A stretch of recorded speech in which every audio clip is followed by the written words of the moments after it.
We have an incredible panel tonight, bringing together research, lived experience, campaigning, and frontline advocacy. Each speaker will share their perspective, and then we'll open up for questions and reflections. First, I'm very pleased to welcome Professor Sara Ryan, a researcher and activist whose work focuses on learning disability, autism, exclusion, and regulatory systems. Sara, thank you for joining us. I'll hand over to you. Thank you. I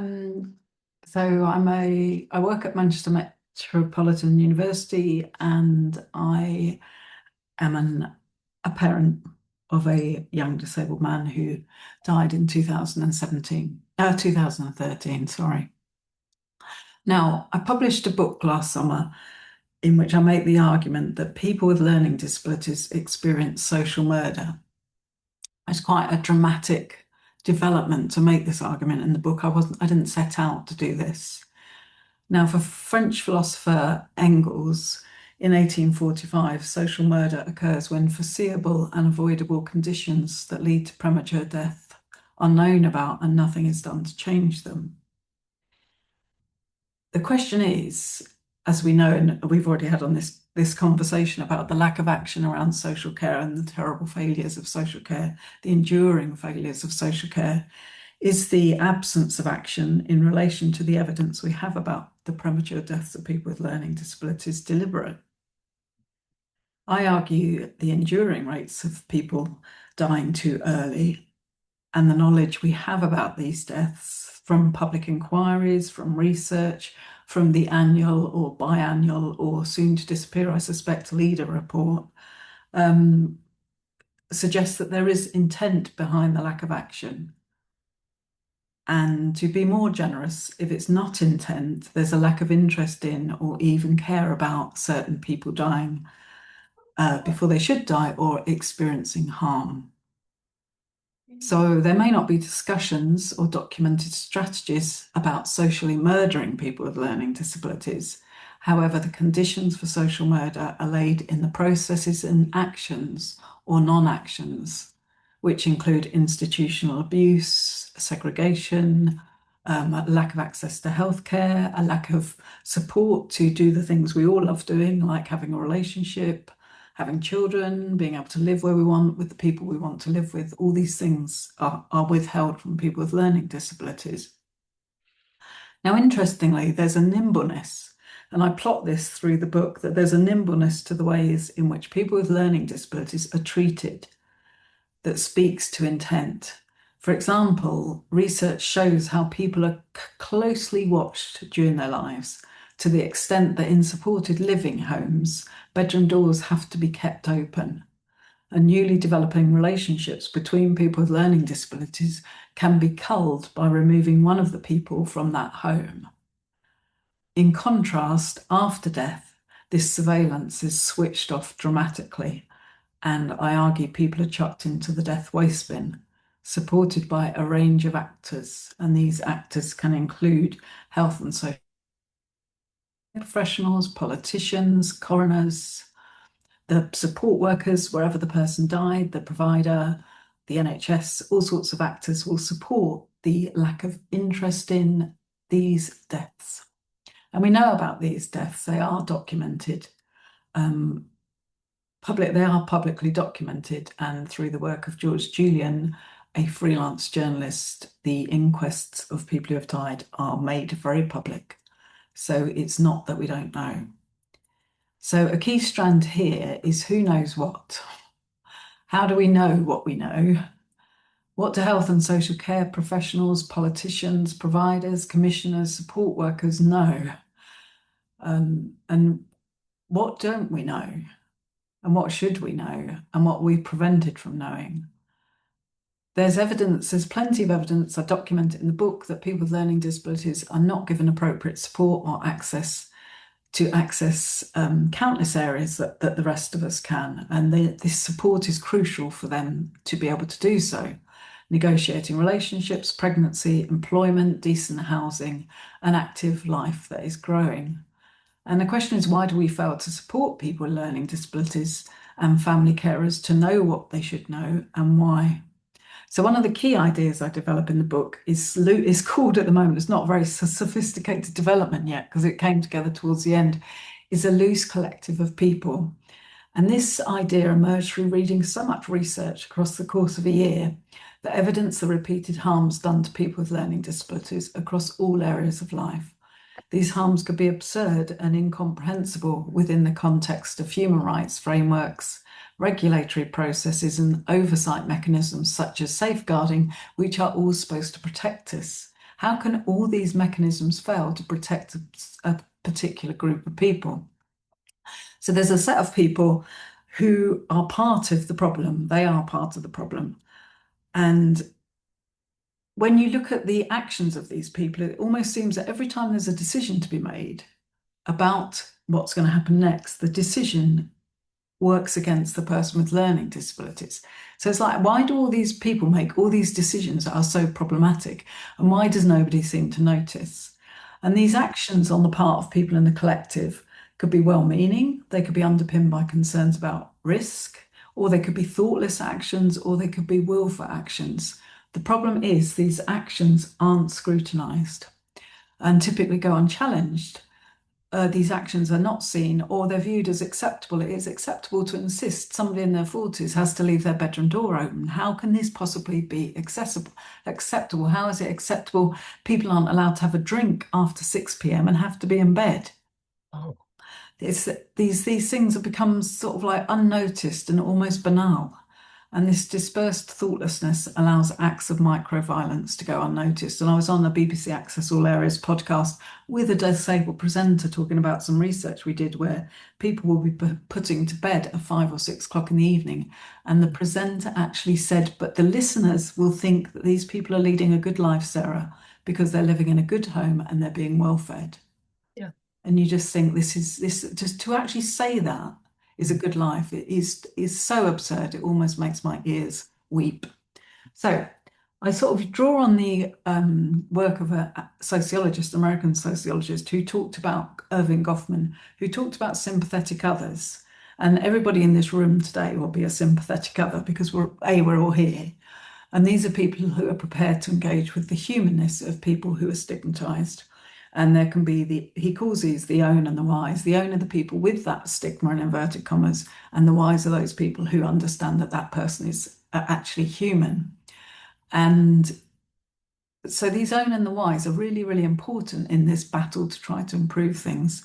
And I think that our work is to try to reduce the number of people in the collective and increase the number of sympathetic others. So there have been points at which actions generate abhorrence. For example, public condemnation of the abuse at Ely Hospital in 1967. Obviously, Winterbourne View we all lived through, 2011. These scandals were unveiled by the actions of staff members and excellent journalism. However, the outrage soon dissipates. A few years after Winterbourne View, when similar atrocities were uncovered at St Andrew's Hospital in Northampton, currently the site of another police examination, there was barely a murmur in comparison. And I went to a breakfast meeting at Channel 4 the day after the St Andrews documentary was aired, organised by Norman Lamb. We were there, a whole disparate group of us, just to sort of say, what do we do now that we've got this new atrocity?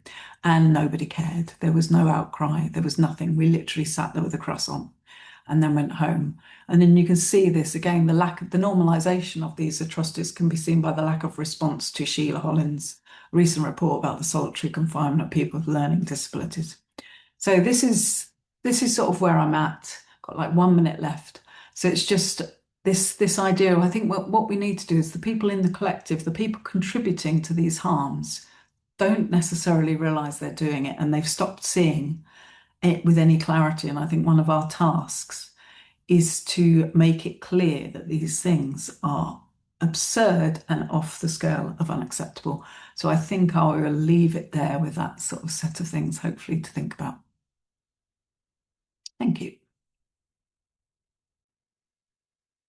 Thank you, Sara, for grounding us into the realities behind the systems many people face. It's just, I seem to be having a day of tales like this today, and I don't think it's going to get any better, to be honest, at the moment. but I guess that's why we're here. Next, we'll hear from Anna Rose, who is a powerful campaigner with ESCaD and INQUEST. Anna's work is deeply personal, following the death of her adult son Marcus through the lack of oversight in residential care. Anna, thank you for being here. Over to you. Thanks very much, Rachel, and thanks, Sarah, for setting the scene. Mine is also going to be quite a gloomy, well, no, that's a rubbish word. It's a bloody awful story of what goes wrong. But I do want to just preface it by saying, in my son Marcus's life, there were some amazing individuals. And I just want to flag up that those people, through thick and thin, through whatever goes on, are absolutely amazing. The rest is not good news. So I'm going to start by just showing you, if it'll show in the, I don't know if it will because it's a bit shiny. This is my lovely son, Marcus. And I still use the word is, using was is hard. But I'm hoping telling a little bit about his story will illustrate some of the ideas that Sarah has given us. And I hope you'll forgive me, I'm going to read it because that's the way I can stay on track and cope, because I might not otherwise. So Marcus was unique. He was known to so few people during his life, but to those who really knew him, he changed their lives. That's what they said. He changed their lives, and for the better. But a quirk of genetic and neurological difference destined Marcus to be among those whose voices are all too hidden. As it happened, his voice was not for words. He never spoke any words, ever. He communicated powerfully to those who knew him, but not in words. So I and others had to provide the words if he was not to remain hidden. Provide them to those who needed to hear what mattered to him, what was happening to him, what he needed, what was often too absent. Marcus's conditions were inevitable. The conditions in which he found himself were not. Good or terrible, they were man-made, people-determined, politically chosen. When Marcus was a small child, there was no education for those with a severe learning disability or autism. There was no support for families. The only alternative, where care at home without support proved impossible, was long-stay hospitals. That cruel, long era meant Marcus and those like him were largely hidden from view. As Sarah Ryan says, this was erasure. But eventually, a few people did notice what was going on, did report, did make a noise on their behalf. Eventually, this era did come, well, did come to an end. Sadly, there's a but. Erasure for a brief but critical time became action. First, Parliament chose to include this group in education, and later they finally decreed that residential care should be in the community and the long-stay hospitals should be closed. Residents came in from the cold in their tens of thousands. Tens of thousands. Though interestingly, nobody seems to have any precise record of numbers and all that that implies. They came to live in ordinary houses in the community and they became less hidden. There was a brief springtime. Lives and opportunities seriously improved. Residents began to be seen in cafes, in parks, in cinemas, on the buses, before the chopper returned. But as before a summer could bloom, austerity and the fragmentation caused by the transfer of homes in the community from the NHS to charities and trusts and private organisations started the painful reversal of so much that had begun so promisingly. Just a little of the positive language of those heady times remains. There's still talk of inclusion, while simultaneously these homes and such day facilities as are left are going backwards into a complicated decline. New forms of hospitals have arisen for something like 2,000 people, often for long periods. Sarah will know all about that part. Positive language is being replaced by gaslighting. This is for their own good, when they mean we're going to save money by this measure, but we're not going to be honest and tell you that. The long drawn out era of austerity, a sort of enforced survival mode for many, is taking this group back into being hidden again. But what does it mean to be hidden? Well, when people are hidden, erased, when their voices are not heard, it is hard for people to know what's going on for them. It's very easy not to know. How often, for example, do you see on the news or any other kind of programme anything about people living in residential care or with care going into their homes? We do occasionally, but mostly when something goes horribly wrong. And that is usually brief, worthy of a quick tut-tut, and then being forgotten. But how often do we hear how many residents have broken down when change resulting from the now built-in instability in their care is badly managed and takes vulnerable people beyond their inner resources to cope? How often do we hear of people losing their homes for life? How often do we hear of the preventable accidents happening, the preventable deaths, the repetitive harms and deaths? The very numbers show how little is learned, how hollow the words "never again" have become. This is or should be known by those making policy, but they do nothing. Tragically, Marcus was one of the ones who was harmed. Tragically, Marcus was one of the ones who lost his life, entirely preventably. We learned later that his death was one of far too many that could have been prevented. That is the consequence of being hidden and not being heard, of being erased. Marcus and others were and are being socially harmed and socially murdered, and it just goes on, which means this group with a hidden voice is hopelessly, wickedly, inadequately protected. So the big question, the really serious question is, for this group of people who need our voices to amplify their hidden ones, what do we do about this hiddenness, this erasure, this social murder? What do we do? Thank you. Thank you so much, Anna, for your honesty and your strength. And hopefully we can have a discussion at the end and try and come up with something for once. Our next speaker is Sean Dempsey. I think I've seen Sean.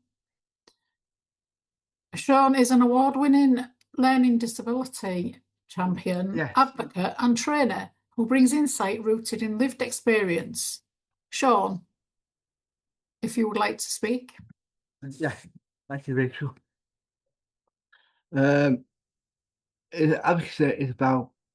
Advocacy is important for people who live experience we can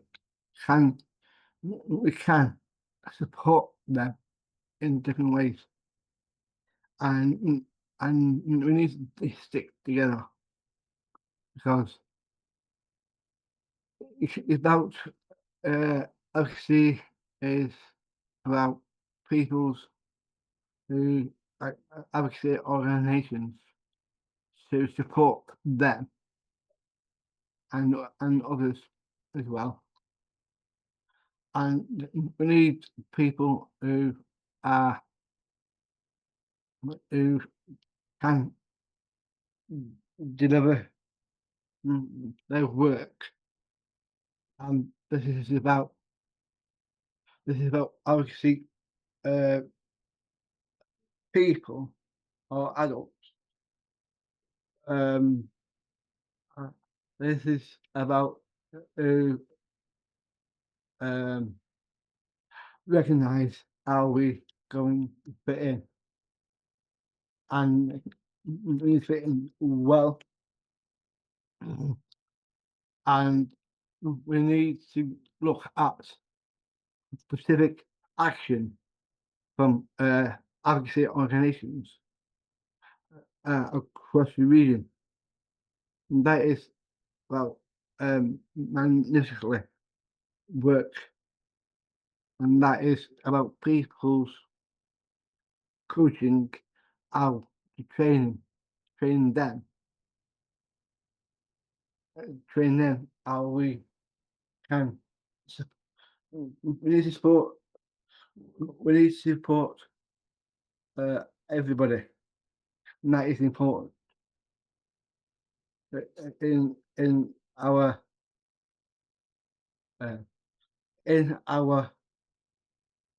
I mentioned before, having an voice, disabled, important probably, how do you see, campaign.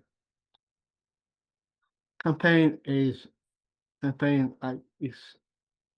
important to people who are and get the work done.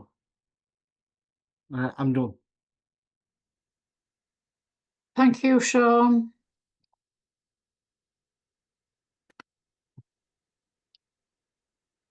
Very powerful and important, which we can go into a further discussion about after our final speaker. And finally, we welcome Paul Ridley, campaigner, proud parent and full-time carer of 2 young adult disabled children, and the 2025 All for Inclusion Carer of the Year. Paul, thank you for joining us. Over to you. Thank you very much for the warm welcome. The previous speakers, well, I'm here to empty the room, I think, so everyone can go home early. Yeah, full-time unpaid carer of 37-year-old son, autistic, non-verbal, from the age of 3.5, 4. Epilepsy at 16, had IBS and dreaded lockdown. He got depression. Had a daughter diagnosed at 21 with Asperger's, history of self-harming. And my son, we had to fight to get his diagnosis of autism at 16. When he was born, wife was elated because she was made to wait 20 days overdue before being induced. We never knew. There was nothing about autism. And when the only concerns we had, because were about, well, we didn't have, we listened to the experts, was about my son not working or walking. And the more they concentrated on him not walking, the more his words like dinner, daddy, mummy, and that he was saying dried up. And funny enough, it must have been an omen, because Rayman had just come out at the cinema and everyone was on about the awards it was going to get and all this, that, and the other. So that was my first inkling of autism. Little did I know it was going to be a big part of my life. And for years we fought things like, for example, being told my son was going to be in a wheelchair, he's curved spine, never going to walk, proved the experts wrong. He'll walk 16 miles a day now, even in any weather, with me dragging along now, though that's the only problem. And fight for schooling, for health and everything. We always had to, because I was his voice, and we knew everything as he grew up, what his gesture was. They tried sign language, and all he thought was, yeah, that means I'll get a bag of crisps if I do that. He didn't see it as meaning please. They tried PECs, and he sort of like thought, well, why should I give you a picture of my coat to say I want to go out? I'm just going to get the blooming coat. So he was throwing away everything they were trying, cut out the middleman and go straight for it. So we knew there was intelligence there. Just because he's non-verbal doesn't mean to say there isn't something going on up there. And then we thought, okay, leave school. We had problems in school, at special schools, where they sort of like kept him segregated in a classroom on his own, because he liked to go around like doing that. And that was his way of making contact with people and communication. They said that was bullying. And we Found school after school, and eventually he left, and they said, "Oh, now adult services." And I thought, we were told it was going to be easier. Boy, how wrong was that expert that told me that? For years after years, we had to fight. And I honestly believe we only got what we did for Keith by shouting and having the loudest voice, because he needed, as he got older, he needed 2 to 1. I wasn't a carer at this stage. At the time, I didn't think I was a carer. And that wasn't something I'd signed up for at the start. I think everyone in this room who may be carer to someone, it can happen in the blink of an eye. We all know that, but don't sign up to it. And it was only when my wife slipped a disc and was laid up in bed for 6 weeks, and I was looking after her, both my daughter and son, and going to work. After the 6 weeks, I think I needed to be laid up. It was that bad. And I realized then, because people were saying, "You're a carer, you know, you care for this, that, and the other, your son, and all this, that, and the other." But I wouldn't accept it. I was just like, again, a parent caring for the daughter and the son. And then I started, yes, I am a carer, and started to accept it. And I started, as I say, fighting for the services even more. And we got a good relationship. There was good people in the adult social care that understood my son. They listened to us. They actually, what we said, they treated us as the experts. Because by the time 18, 19, when he started to go into daycare and things like that, we knew that they weren't the experts. I was glutton to think, oh, because you're a social worker or you're a doctor, you're a pediatrician, or you're an expert in autism, you know more. I followed like most people do, and didn't bother to challenge some of the stuff because we thought they were right. I'll give you an occasion. We was Keith kept getting these shakes, and we were told, "Oh, it's anxiety. Don't worry about it. We'll put him on medication." And they put him on the wonder drug Ritalin, which just made him a zombie. So I said, "No, we're not having that." Okay, we'll put him on risperidone, and we reached what we called the weekend of hell. Keith was just not reacting or anything whatsoever, wasn't sitting down. And I even rang up social services emergency and said, "Look, I'm going to snap. Please help." And social care turned around and says, "Oh, unless you actually beat him, there's nothing we can do." And I thought, what? And I think alarm bells were ringing in my head, and I felt guilty. I felt I let my son down, that I couldn't care for him. I was, I should be there to be protecting him. And this is the response I get. I'm trying to say, we got through the weekend. Following week, he goes into a full-blown seizure. The experts that we kept telling about the shakes, who were telling us it was anxiety, they were actually tremors, epileptic tremors. And the medication they put him on, if you had epilepsy, it aggravated the epilepsy. So again, that put me off listening to experts. And then I thought, it's like, I've got a challenge. If I'm unhappy, I'll challenge it. And that's when we met the wonderful Professor Bezag. And as soon as he saw my son, because no one would diagnose him, he went from global retardation to, could be autistic tendencies. Most of the staff could see that worked with him, that cared for him, and were understanding him that it was autistic tendencies. And as soon as Professor Bezag seen him, he said, "He's autistic. Why can't anybody see that?" And we thought, oh, brilliant. That's going to open gates and doors now, and answers to every question and all this, that, and the other. And it didn't. But we managed to get him going to daycare. And even we were lucky to get short breaks. Then COVID came along and everything, the world went upside down. His routine is Keith's main life. If his bus is late by 5 minutes, he starts to get upset. And obviously being at home, going out for walks, that wasn't him. And he was going down fast. And all they were offering was visits to the home. And we can't even have visitors, let alone someone coming into the home. But we got through that, and they started to open, and I put a complaint in because they promised that they were going to be doing something, and they did it, and we won the case. And thankfully, social media, I met other carers, and we got through talking to them. I ended up, I think it was the We Care campaign, talking to them, and I made the local news locally, challenging why that there wasn't more support for those that needed to go to a daycare centre or needed to go out on the bus to give the carers a break. And that's when things changed. The more I start to challenge, the more I started to go to the ombudsman. We were accused of so many things. Any members of staff that was sticking up for us or knew my son were pulled well away from him. So he had to deal with change all over again, plus the changes what were left over from COVID. And we got investigated for beating him. There were bruises on the bottom of his back, apparently. Oh I dear. said, what bruises?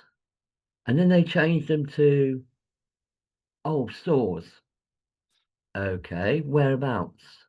The actual things they were referring to were actually scars that he had when he had as a baby, when he had his bone marrow injections, when they were thought he couldn't walk with the curvature of his spine, and they were trying to use that against us. Then we accused him not feeding him, not giving him his medication, because once I hit the Daily Mirror, I became public enemy number one. And we were starting to getting back into services, and we remember turning up to a meeting. The social worker, well, the head social worker, came in, and she'd had a phone call just before she came into the room. They were ending my son's services in 2 weeks. Never gave us a reason. So I met with the head of service, and I said, "What's the reason?" And the head of service pointed directly at me and said, "It's because of you." What? You're intimidating. Hence I got the nickname the Intimidator. And I just couldn't believe that someone, the head of service, made it personal about me. And the reason was, if they got rid of Keith, they thought they shut me up. How boy was they so wrong, because I now use that to drive me, and that's how I ended up campaigning more and working with various things up and down the land, whether it's disability rights, Carers UK, Carers Trust. I've been to Parliament, spoken to MPs, trying to make a change, And when I got that award last year, that's not for me, that's for every carer up and down the land, people in this room, the lot. I'm just lucky to have the name on it. And I hope if someone like me can do it, I hope it gives any carer down the road, here or up and down the land, the will to say, well, you can do it. Why can't I? There's always hope. And the council at the moment, I got the award of changing and sort of like, oh yeah, yes, so we want pictures of you now and all this, that, and the other. And to top it all off, when I think I can't get any more better, I get an invite to Buckingham Palace for this year, and I'm sort of like, wow. I'm not in it for the awards or that kind of things, but it's about making connections and making changes. And say, if I can do it, if I can make something out of a bad and do something like Sarah Ryan is doing, I admire you so much. You and other people like Paul McGowan, respect to you, and yeah, you're an inspiration, especially what you've been through. So yeah, it was when I saw your name on this, I just had to do today. But yeah, don't give up. It may become personal, you may have the target on your back, but it's well worth it. And there's things that I'm working on now that might change things locally. And also I've done several things that are hopefully going to be kicking in nationally soon. So, but it's not about me, it's about all the people that haven't got a voice like my son. It's about you lot. And I'll end it on there. Thank you so much, Paul, highlighting the realities that families and carers face every day. I think the thing that stood out for me was the connections and how we can move it forward for other people by having those connections. And I think it's possibly something we could explore further. And the other thing that kind of really springs out to me, being in the sort of social media spaces that I'm in myself, is the targets they get and why you get the targets. And I think that's also something that we need to address. So thank you, everybody. We've had some wonderful speakers. Thank you, all of you. We're going to have a discussion section now. And we'd like you to reflect on two key questions, I think. How do we ensure hidden voices are actively included, not just consulted as an afterthought? And what needs to change in the way services are planned and delivered so people are truly heard? If you have a question, please use the raise the hand feature or drop it into the chat. I'll do my best to balance contributions and make sure different perspectives are heard. If not, people can leave the cameras off. It's fine. Would anybody like to start the discussion? Or ask any questions to any of our speakers to start off with? Chris Wade.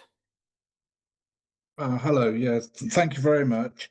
Yeah, my name's Chris Wade. I'm a family carer. My sister is 3 years younger than me. Always lived at home. Wasn't until 2015 that we begged, pleaded for a tiny amount of support to come in and assist my elderly father after my mother passed away. The other thing is, I'm an ex-professional, so I can see both points of view. I've seen some fantastic pieces of work by professionals. I've also witnessed abuse. My sister was abused in her own home. I had to move back to the family bungalow. The thing that I sort of have been sort of working with is trying to get student nurses to understand the importance of listening, not hearing, listening. Listen with your open mind. Don't just hear background noises, but actually listen and try and understand and ask questions that families go through every single day. We're not slugs that have crawled out the gutter when we ask for help, even though social workers threaten us if we raise a concern. And professionals have got to understand how to listen to us. There is a resource out there that we give freely. We're not trying to tell people how to do their job as such. We're actually offering some advice. And for people to be abused, for staff to believe they know the right direction is just so wrong. The amount of times I've heard people say, "Oh, it's not going to happen on my shift. I'll stick them in a PI move just so we can get some diazepam down them." Yeah, it's just horrendous. Yeah, I've worked in the mental handicap hospitals, and I use that word mental handicap because you've got to understand your history to understand how to change the future. That's what they were referred to. My sister was referred to as abnormal when she was born in 1970. She won't talk, she won't walk. My God, she can tell awful lies though, and yet she can't talk apparently. And now she's a person with a learning difficulty. And no, she's still the same person. She's grown up. She's got purple hair. She wishes I was dead, which is the greatest gift that I ever had because she made a sentence. Most people's greatest gift is winning the lottery or having children. Mine, you're a nuisance. You go and die. The whole sentence. It was bloody wonderful. Excuse my French. But that's the sort of reality that we live in.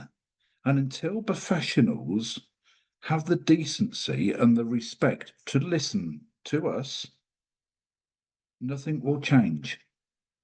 So if anybody wants a crash course on how to listen, email me. I'm more than happy to stick my email in the chat.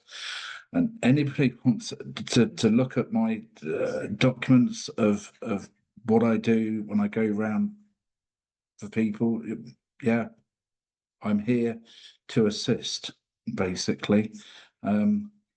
Yeah, a sibling of 50 years experience and a professional since, yeah, that's even worse, crikey, 40 years. Seen some changes, want to change the future as well. And yeah, I've also got a marked back. Every time you raise a concern with social workers, they threaten you. I was safeguarded because the way I spoke to my father. In Somerset, where we live, we would say things like, "Oh, my dear, have you seen my keys, my dear? I'm ever so sorry, my dear, I've lost my keys." In Northamptonshire, where we come from, it's, "Where's my keys? Can't find my keys. I've got to go to work. Have you seen my car keys? Hey up, boy, where's my keys?" Very abrupt, very straightforward.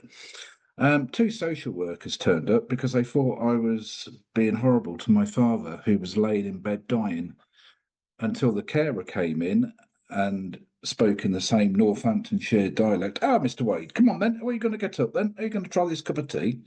And I looked at these two social workers and I said, "There you go. What you're actually trying to do is pull a racist card, because we're not like people in Somerset, because we talk with a Northamptonshire dialect. And you don't have to be black to be, a victim of racism." These two social workers quickly changed the subject and left the building. That's what happens when you raise a concern to adult social care. They turn you into a marked person. I've spoken a lot at the moment. I'm going to put my Thank email you. in the No, chat thank you, and Chris, for sharing that. leave you guys to have a thanks anyway. Yeah, by all means, please do drop your email Yeah, address in the will chat. Yeah, I think it becomes more and more apparent every time to everyone you speak to that if you challenge anything, you just get called, you're just a nuisance, or there's, safeguarding involved. Kat, please. Hello, thanks.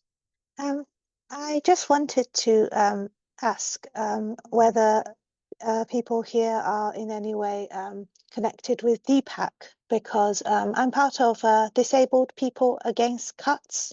Yeah, no. And that's cool. And I'm thinking that at some point we'll probably need to protest the government again, given that they well, like the social care charges are disgusting, and also the assisted dying bill. I don't know how you feel about this, but I do believe that it is their final solution for disabled people. I do believe that, like in Canada, 76,000 people have already died with this medical assistance in death thing. And there is research to say that where they've passed it, where it's allowed voluntarily, they also go down the slippery slope of doctors doing this to people who don't want it. And I just wanted to yeah, we've ask your kind of thoughts on it. just we've kind of stayed away from that as an organisation on making any comment on it. I have seen quite a few bits and pieces. I have my own personal thoughts on it. And I have seen I think it's going to fail. I think it's honestly going to fail. With what's come out today, I don't think that the government are interested in pushing it, and the Lords are just gonna hold on to it, from what I can see, and it'll fail. But I do understand what you're saying completely, and I have said the same things myself personally, but not as an organisation. But thank you. Thanks for letting me know. Thank you. Hi, Meryl. Thank you for joining us, by the way. Hi again. So I'm a mother who was found guilty of fabricated or induced illness after taking my child to the GP for growing pains over an 8-year period, 4 times, sorry, to the doctors. So I've lost custody. And I also have a nephew who is profoundly disabled, global development, autism, and a bunch of other health issues. And he has a current ratio of 2-to-1 staff, 24/7. He's 14. So for me, I've got kind of a dual head on this situation, in that I am very aware of how, sorry, I'm getting distracted because I've been put on the center stage and I can't. Sorry, yes. So for me, the areas that I feel are very crucial, thank you. And I'm going to talk about Tracy Norton from Support Not Separation and what she feels needs to happen. She feels that Section 17 of the Children's Act needs to be mandatory, and it needs to change the caring income so that the government is actually put into a position of being forced through the local authorities to fund care. I also feel that another aspect that is vital for any kind of possible advancement is that the Data Protection Act and the UK GDPR, General Data Protection Regulation, ensures that there is changes made where any safeguarding professional who makes any allegations or creates reports must substantiate whatever their professional opinion is with verifiable or corroborated evidence. At the moment, we don't have that. We just have to accept whatever professionals say, and their opinion can be anything. It can be as outlandish as it needs to be. And we have no right to rectification, despite the Independent Commissioner's Office saying that we do. I've taken my local authority to court over right to rectification and the data protection and GDPR. The reality is it is not there as a reasonable resource, particularly when all complaints are essentially being vetted by the very people we're complaining about. And then my last thing, which I've probably just forgotten. So I'm so sorry. Can I come back? Because I think I've forgotten what the third point would be in terms of changes that we would need to have in order to have a robust system where parent blame and other forms of gaslighting are actually extinguished. One of the areas Arthur's Angels is a charity set up after Arthur Binjo was murdered, and that charity has asked that all safeguarding professionals, predominantly social workers, wear body cams to ensure that whatever is said in court reports and other reports is actually verifiable. But that wasn't the point I was going to make. If I could come back, that'd be great. Yeah, of course Thank you. Thank you. It's been a long day, as you know. Thanks. Yes. Linda, please. Hi, thank you. I'm just going to lower my hand if I can. Yeah, so there's so much to say, isn't there? And I was very moved by, I think it was Anne and the other woman who spoke at the beginning. I've got a daughter who's got Down syndrome. She's 43 now. And I think she went through the phase that I think it was Anne described, that things looked as if they were getting a bit better. So we had the 1972 Education Act, which was when children that were previously ineducable came into the education system. And then we had Valuing People in 2002, which had the mission to close all long stay hospitals, etc. And I worked on the Valuing People team, and we did close the remaining long stay hospitals. And I was involved in the closure of Orchard Hill, which was the last hospital in London. So I had the grueling experience of having to fight the psychiatrist who thought that they were her people, and she had no intention of discharging them. And in fact, that's what it was like then. The people in those long stay hospitals had no rights at all, and the psychiatrist could, the psychiatrist had the right to keep them in there, and so on and so forth. And in the end, we closed that hospital by going to court and everything. But I think what I wanted to say, as Anne said, we've gone backwards. And I think the problem is we've never lost the legacy of eugenics, because this business of deciding to label people as idiots, imbeciles, feeble-minded, etc., has never gone away. You know, we've got so many examples from 1870, the 1929 Wood Committee, which categorised, it was mainly about children, but it categorised people officially as idiots, imbeciles, and feeble-minded, and said that idiots had to be shut away, locked away, imbeciles would go to special schools, and the feeble-minded could go to units in mainstream schools. But bearing in mind that many children weren't even thought about because they were not even educable. So I think my point is that we've gone backwards, and it's the legacy of eugenics has risen gradually since 2014, I would say, when we had a sort of completely rightward direction move with the government that came in 2010. And then gradually, it's got worse and worse and worse, which is why we've seen a complete, very toxic, vile attitude towards immigrants.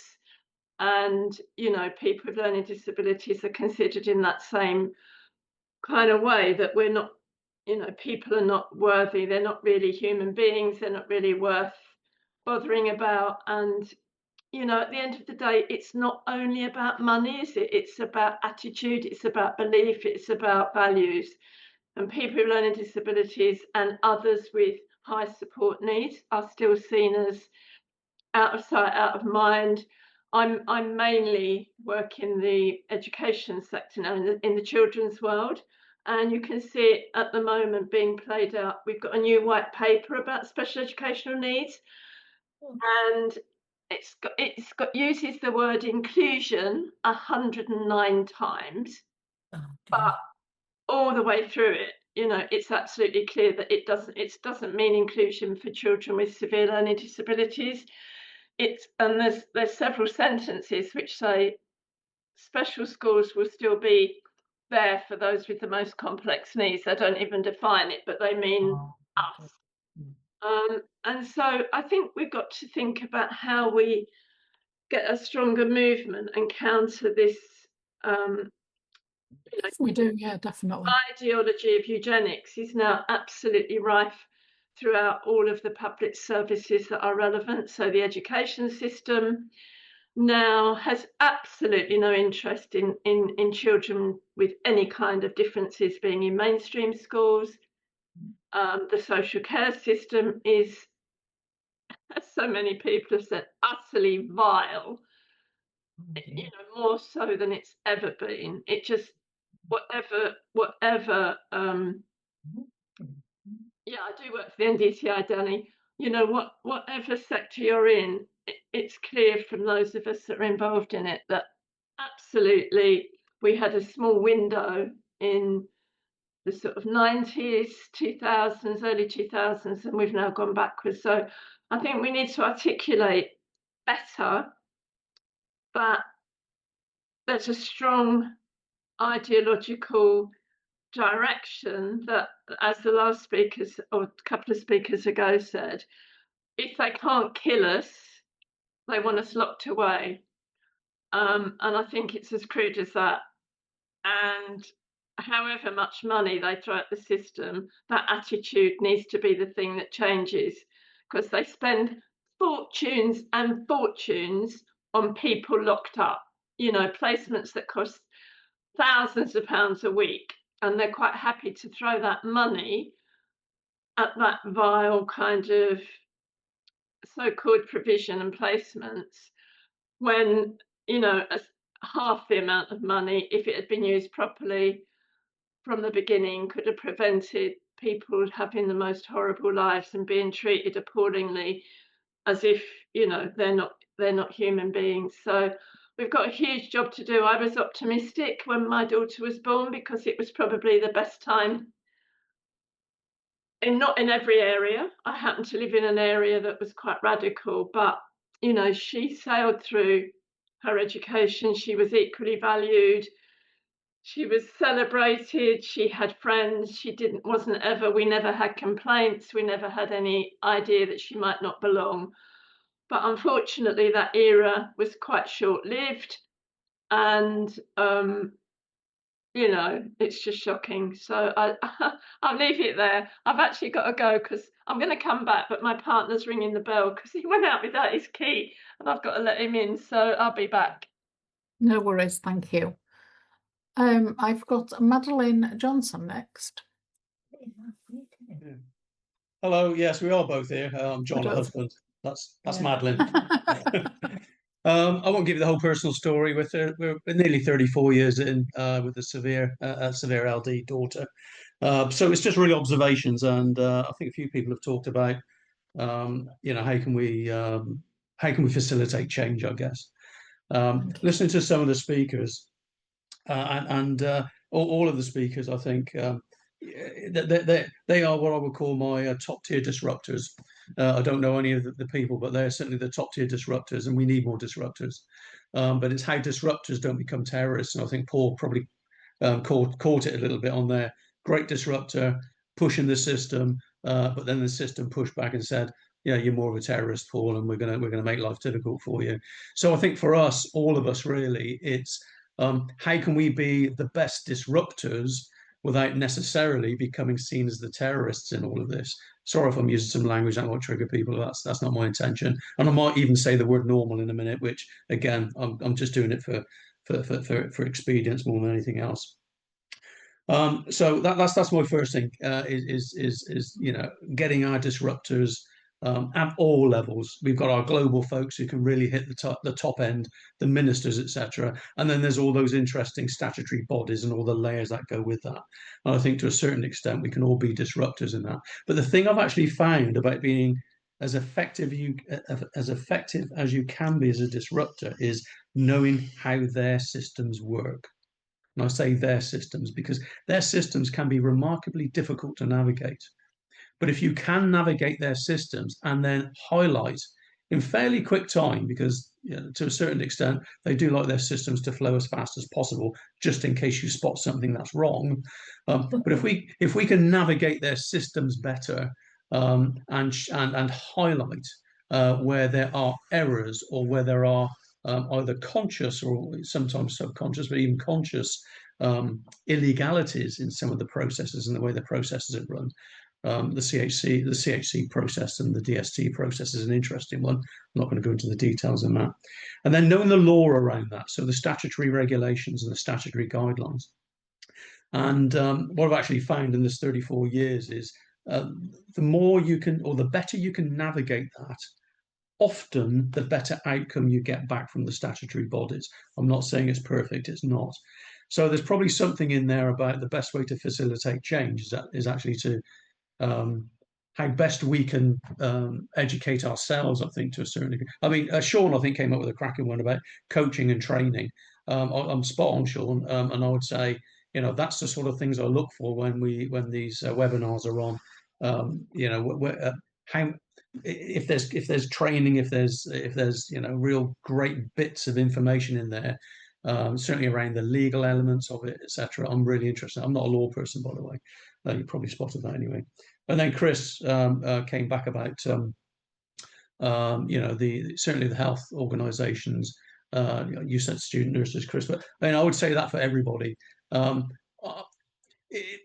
Indifference, maybe, I think, is a big thing here. How do we put indifference back at the top of the agenda? Because that's starting to drift away again, and we need to push it back up there, because I think either conscious or subconscious or unconscious indifference is out there in reams, and these are the folks that are supposed to be doing the best for our people, and quite often through indifference, things start to unravel.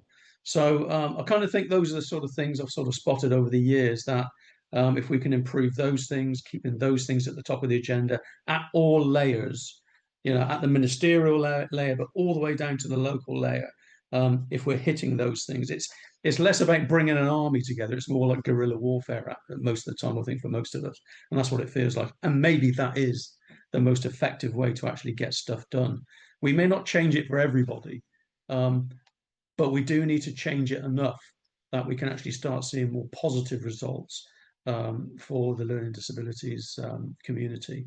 It is in a bad way, care's in a bad way. And again, I like that listening. They don't listen, absolutely don't listen.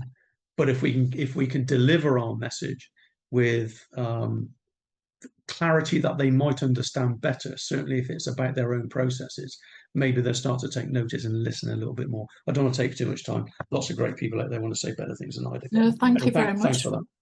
Thank you for that input. Hi, Marianne. Hello. Would you like to go next, Marianne? Thank you. Sorry. Oh, I've got a couple of things to say.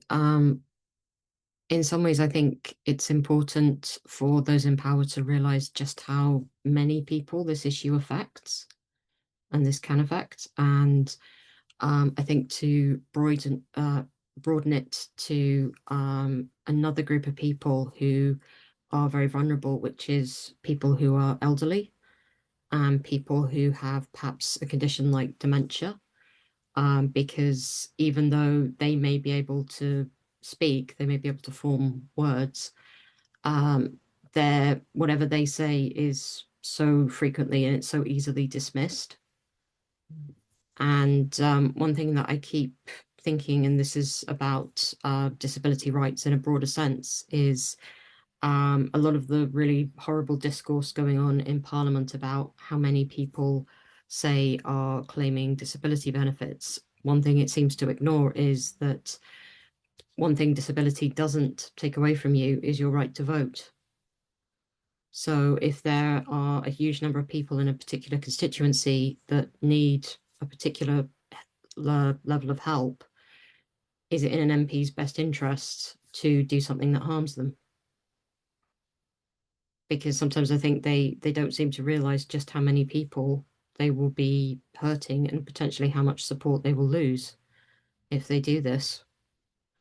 That's one thought. And then the other thing I would really like to see is some sort of accountability in terms of professionals being struck off if they make the kind of malicious and vexatious allegations Paul was talking about. I mean, one case that I heard about recently, there was a GP, and because she wanted to make sure that she could leave her GP practice at a certain time, she made up appointments that would go into her calendar, and then apparently she made up notes from them. And that was enough to get her, I believe it was suspended. So something that, you know, like that doesn't have an obvious harm attached to it, I would have said. In the same way that if you make up a malicious safeguarding complaint against a parent who's only trying to get what is good for their very vulnerable child, I think that person should be struck off. I think they have absolutely no place in social care. And so that is something I would love to see. Yeah, that's a really good point, because it is happening. It happen. I hear more and more of it nowadays, of the fact that people who are trying to support others are the ones that are being made out to be, without saying the word, in the wrong, and also threatened and accused of all sorts. And we all know that we all know how many times safeguarding falls down in the areas that it should be in place, but I seem to hear far more of people who are getting on the other end of that safeguarding's not relevant, should not be relevant in that situation. So yeah, Paul, please. Thanks, Marianne. Yeah, I just want to come back to Madeline's husband's points. About the delegating, connecting with them and understanding the process. At the time, I did. I mean, when you quote to the head of service the Care Act and all the acts in front of you, and you get the response, and it was a personal thing. I was being targeted. They were telling carers who knew me that if they spoke to me, their person services would be stopped. The people haven't got services now to this day. Members of staff were being threatened with a sack if they spoke to me or supported my son. That's how bad it was. But since now, on the upside of it, I'm now working with the council. I'm working, even when I go down to Parliament and meet with the MPs. I know how the systems work. And I'm talking about, it's not just my son, but everyone now. And we're working together, and the respect is back there. A few years ago, when they kicked my son out, they would have wanted me out the door, but they set up a committee for carers, a group, and they wanted me involved. And I said, well, I can't do it. I ain't got the time. And they bent over backwards to get me in there. And that was before I won the award. And I mean, I've got Siobhan O'Dwyer, because I worked on the campaign with her about the carers and that, with depression and all this, that, and the other. And they're now, because of me, working to get that in. And I've also spoke to trainee people in social workers at universities who are asking them, depending on my lived experience. So I get where you're coming from, but I think in my case, it became a personal matter. The person stopped being professional and became personal at the end of the day. And one last word before I finish. I said my son was nonverbal, and we found this new place for him, and I did put in the chat what had happened. They were going to put him in residential care, but thankfully one good person prevented that, and he's still living at home with us now. But there was no minutes to that meeting whatsoever. And I did that under the SAR request, and him got the ICO. And the only way I found out was a note in the social worker's notes. But he was in there a year, and 2 weeks before Christmas, he came home not last year, the year before, and said mummy for the first time since he was 3.5. So getting the right support in place does work. And I think a lot of LAs get it wrong because they're working to their schedules, their tick boxes. Instead of meeting the needs, they want to meet their targets and their budget. And yeah, you're completely right. When we all thank you eternally for what you achieve and the doors that you managed to kick open along the way, we're very grateful for that. But it's right what you're saying, and it's just, thank you, Paul, as always. Hiya. I don't know whether what I'm going to say is going to make a great deal of sense or not, but I'll try anyway. We shouldn't be in a position where us as carers of or parents of people who are unable to speak for themselves are having to fight to get what we want. And really, we should be aiming for a system where it isn't necessary. And I understand that at the moment we have to do things in order to be able to move things forward. But the system that we should be demanding from our ministers as a matter of government policy and law is that people get the support that they need.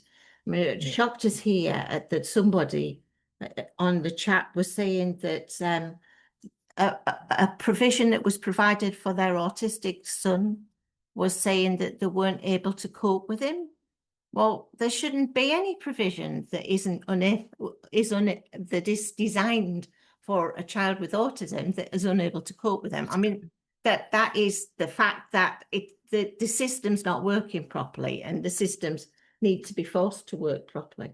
I'm kind of experiencing a little bit of what people have been saying about not being listened to at the moment. And I'm wondering if it's got something to do with the hierarchy that's in place between those who see themselves as professionals and those who are actually living with lived experience, with years of lived experience, who actually probably know as much, if not more, about certain conditions, and certainly their own children or the person that they love, than those other professionals actually do understand. And it's really frustrating, because as long as those professionals don't listen to us, nothing's going to change. In my particular experience, my daughter had a condition caused by the measles virus, and from the age of 25 till last year, when she sadly died, she lost her ability to move, to speak, to swallow, and she was looked after with 24-hour nursing care. She was no longer able to speak for herself, having gone from being a graduate who was in training to be a midwife to being this person that couldn't speak. But as her mother, I knew her very well, and after looking after her for 20 years, I know her and the illness very well. But I keep reading documents written by researchers and experts that have got things in and that aren't right, and they won't listen. And until they start to listen, people out there get a false idea of what my daughter's illness was. And we need to do this about everything. It's like experts are only experts because they've got abstract learning with some experience. Those who are experts by experience have lived in it, and we need to be listened to. So that's my pen, 2 pence. Thank you for coming in. Anna? Yes, I was just wondering whether we could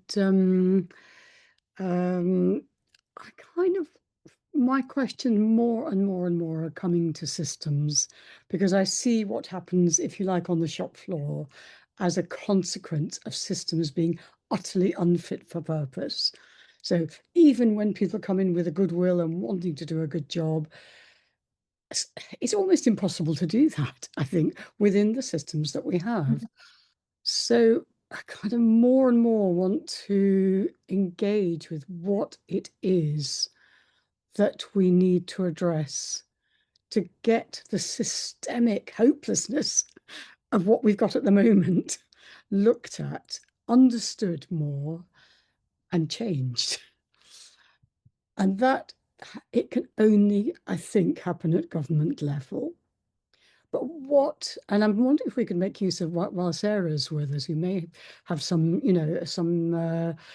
because I imagine she's talking with all sorts of people, doing all sorts of things, whether we could perhaps invite her to say a little bit about whether she has a view of how, when a system is rotten to the core, where you start, how you get in there, how you address the kind of, the government to do something, because they're not doing anything. That's what's driving us insane, is that things are getting worse and worse and worse, and they are not acting. Well, they've got a review going on that's going to take 5 years or whatever it is. Absolutely, it's not, we know what's wrong. We know what's wrong. I suspect they know what's wrong. So is that something that we might do whilst still giving everybody who's here a chance to speak, to actually invite Sarah to talk about that a bit? Yeah, I don't see why not. Good question, Anna. I think there is a lot going on behind the scenes. And I think that some of the things we can do, and they're going on in the chat, is around contacting your MP. It's about just being really measured, reasonable, as much as it sticks in the craw, because as soon as we start getting emotional, we're just written off. But to present the evidence and to just say, this is wrong, this is wrong, this is wrong. And what are you going to do about it? And I think, I mean, we've got some things bubbling away that I can't say at the moment. But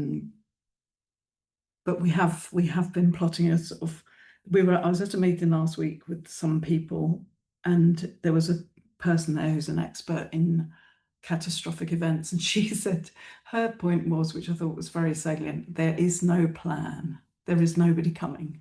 And I thought it's so true that we've said this has gone on for years, the stories we've heard tonight, nothing is changing. And so then we need to work out, we have to work together, we have to be collective, we have to have a sort of coherent plan. We have to draw on allies in different parts. We've got allies who are journalists, politicians, lords, baronesses. We have to sort of like carefully plot our way across this terrain to try to make these absurdities clear. And everything that's been spoken tonight is just, it's obscene, the stories, aren't they? How can we be living in a civilized society when on a tiny group like this, people are giving similar stories of human rights breaches, just left, right and centre.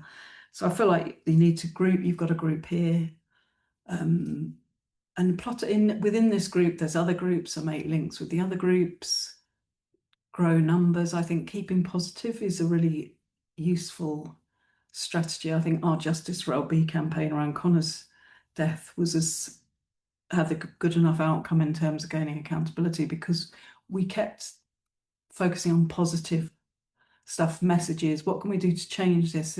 We can't undo what's happening. We know what's happening. And we just have to sort of think, okay, well, this is happening. So what can we do to change this? What are our steps? And like Anna's saying, a lot of it's systemic, but then there's always people within those systems. And you can identify key people who refuse to be cowed by the system, who refuse to be beaten by the system, who act. And those sort of drops of brilliance people, I think, are really interesting. Why didn't they lose their job? How did they manage with that target on their back? What is it? And the disruptors and the terrorists, that sort of description is so true, isn't it? And how easily we are to be pushed into the terrorist bracket instead of the disruptor. How do you manage to plot that path? And I just think it's by trying to always remain as reasonable as you can within the face of terrible treatment. So not an answer, I'm afraid, but I do feel there's a lot of good stuff going on in different parts, and we should try to collectively group together the good stuff and carefully make our way through this. Absolutely. We try not to get too down with it all, don't we, and try and keep out we can. There's times when you just want to scream out loud, but go and scream out loud and then come back again and we'll be okay. Marianne, and then I think you might be my last one because I've got Gilda to come in next. I just wanted to say a couple of things about potentially why I think people don't listen. And just building on what Joe says, I definitely agree with your ideas about people who have academic experience and sort of abstract experience of something, that they're not prepared to listen to people who have lived experience very often. I think that's a huge problem.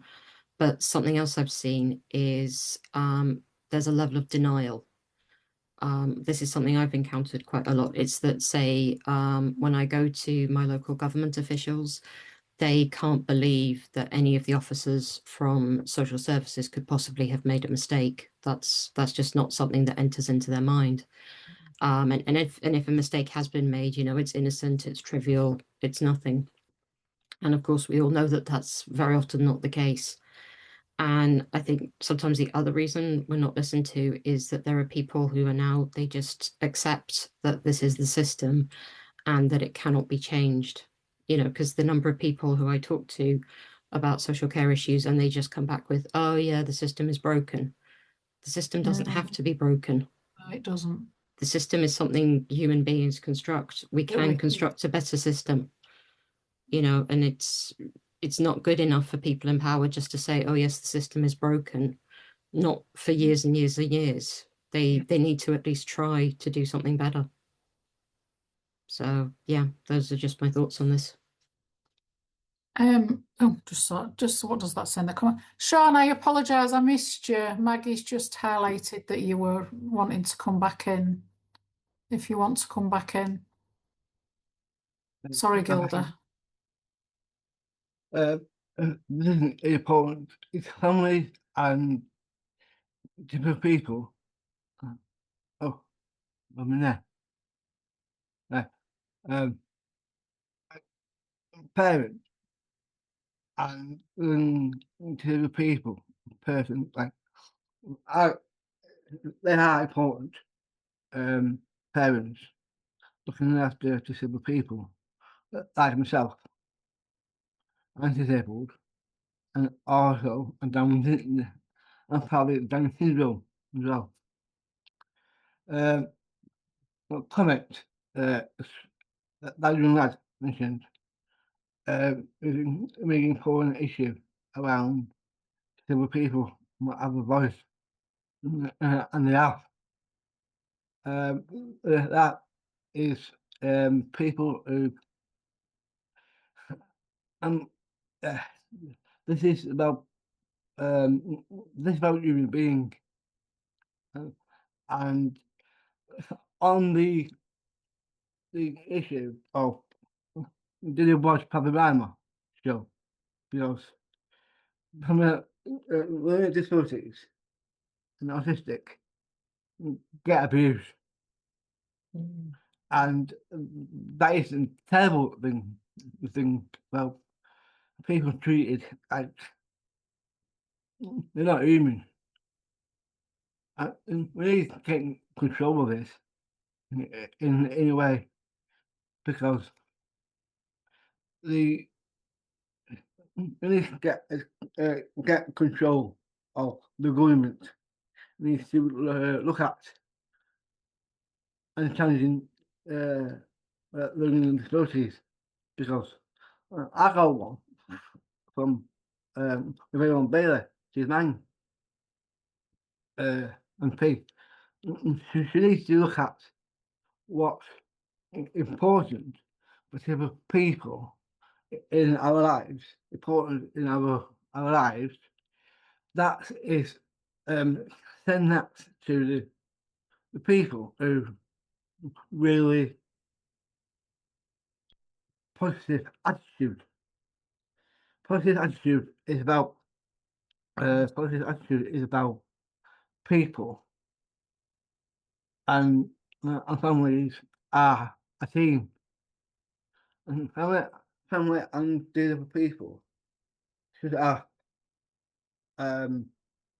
they have a family forum how we can work together as like pathways that I work with. Pathways is for me working leaders and with city council. They need to we're going to make the right way, but not the wrong way. I mean, and that is we need power of people who think of the rights of disabled people campaign, and disabled people campaign is important to people who are. That is about and neighbours as well, and that is about people who more important people in our society, and more in our society, and we need to check that in different ways, because we need to get that further, because that is about the Equality Act needs to get in there, and the government as well, because the government, some people are, some of the government are some like in rude how to teach people with disabilities. I'm going to challenge that. The government needs to I'll do as well. And check, double check. I'm done for that. Thank you, Sean. You're a very valuable part of us.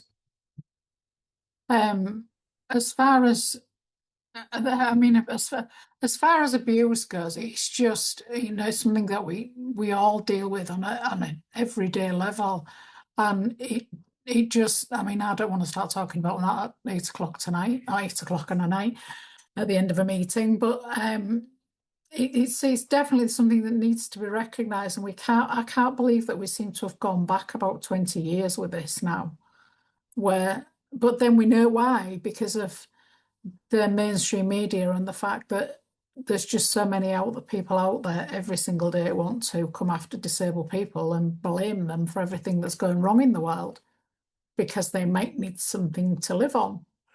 But anyway, Gilda, sorry. Just I know we need to run over. I know we need to finish. Quick words. Just picking up on the battle for values that a number of people have mentioned. I think it's really important and central to end social care disgrace, and that we really need to be very bold in tackling that and challenging neoliberalism and stopping the sliding back and really calling out the othering of all sorts of people. And I think in that we have allies. Sarah mentioned working with allies in the field that we're in, but you know, outside of that field, people like the Palestine Action, people who got looked up, the climate activists, the people who are fighting about digitalization and AI, just, you know, dehumanizing of society. We have a lot of allies we could build towards on the edges. I wanted to say that. And I think we need to give hope to people. I think that's really important because people are very demoralized.